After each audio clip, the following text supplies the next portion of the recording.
Bonjour à tous et bienvenue dans 3 infos sur votre chaîne d'information insolite. Je suis Ronan et aujourd'hui 3 infos sur WandaVision.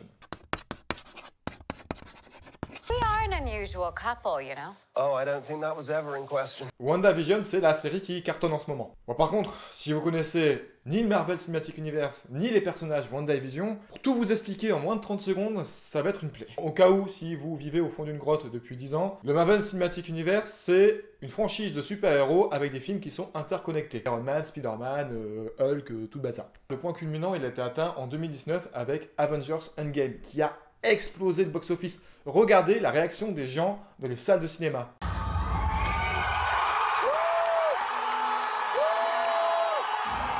Si vous aimez pas les séances où les gens font du bruit pendant le film, c'est pas top. Wanda et Vision, ils ont été introduits dans Avengers l'ère d'Ultron, le deuxième. Wanda Maximoff, jouée par Elizabeth Olsen, la moins flippante des sœurs Olsen, c'est une sorcière qui a des pouvoirs de télékinésie, d'altérer la réalité, de contrôler les gens par la pensée. Elle est complètement pétée. Vision, jouée par Paul Bettany, c'est un super ordinateur qui gagne une conscience et un corps synthétique grâce à une pierre magique. Et après, les deux personnages tombent amoureux, la sorcière et le super ordinateur. Suspension volontaire d'incrédulité, ok? Pourquoi la série elle est intrigue autant? Pourquoi elle buzz? Pourquoi tout le monde en parle? Dans Avengers Infinity War, l'avant-dernier, Vision meurt 2 fois. Alors pourquoi il est là, Vision? Il est mort. Il n'est pas revenu comme les autres personnages morts par le snap de Thanos. Il est KO, il est capoute, il est mort. On en est à l'épisode 7 sur 9 épisodes. On n'a pas la réponse. J'ai hâte de voir ce que ça va apporter. Mais ça, c'est pour le futur. Revenons à nos moutons avec 3 infos sur WandaVision. Première info, dans les génériques, rien n'est laissé au hasard. Bon, truc particulier, c'est que chaque épisode de WandaVision reprend le style d'une sitcom vis-à-vis d'une décennie bien précise. Donc on a eu les années 50, 60, 70, 80, 90, 2000, et là on attend 2010, bordel! Le générique change donc à chaque épisode. Il est toujours un hommage à une autre série. Par exemple, on a eu Ma sorcière bien-aimée, Malcolm, c'était trop cool, et même The Office dans le dernier épisode sorti actuellement. Mais pour moi, le générique le plus important, c'est celui de la fin. Donc, je vous le montre, c'est des maisons, des objets du quotidien ou la tête des personnages composés de petits carrés rouges, verts et bleus. Et le choix de ces couleurs, c'est pas par hasard. C'est les couleurs qui composent les tubes des écrans cathodiques de nos anciennes télés. C'est-à-dire que même dans le générique, on n'oublie pas que vous regardez une série dans une série. Deuxième info, rien n'est laissé au hasard. À chaque épisode, l'équipe technique du film se casse le fion pour que ce soit le plus fidèle possible. Par exemple, les pouvoirs de Wanda. La manière dont ils sont représentés vont changer en fonction de la décennie.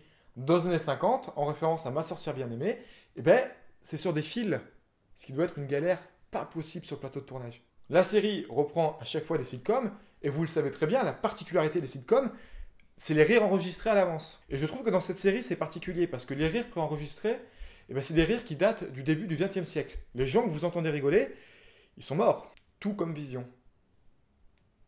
Un autre détail, c'est l'accent de Wanda.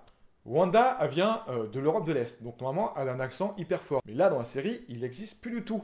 Parce que Wanda crée une réalité où elle est la parfaite américaine. Elle va changer son accent en fonction de la décennie. L'accent d'une femme au foyer dans les années 50, il est complètement différent de l'accent d'une mère un peu désabusée comme on peut trouver dans les années 2000. Je vous laisse écouter. Well, I assure you, I'm married to a man, a human one and tall. Letting our fear and anger get the best of us, intentionally expanding the borders of the false world we created. Troisième info, le casting d'une actrice n'est pas anodin. Le personnage de Dottie Jones, qui est un peu la personne la plus influente de la ville, elle est jouée par l'actrice Emma Caulfield Ford. Cette actrice, vous l'avez peut-être vue dans Fear the Walking Dead, Supergirl ou Once Upon a Time. Elle est surtout connue pour son rôle de Anya dans Buffy contre les vampires.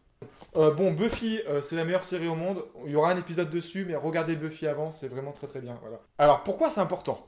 Buffy contre les vampires, ça a été créé par Joss Whedon, qui est un gros con, mais qui est aussi le réalisateur de Avengers 1 et 2, et c'est lui qui, en fait, a constitué toute la première phase des films Marvel. Bon, pour l'instant, ça casse pas 3 pattes à un canard, mais dans Buffy contre les vampires, Emma Caulfield Ford jouait le rôle de Avianca, un démon qui a le pouvoir de changer la réalité quand les gens font un vœu.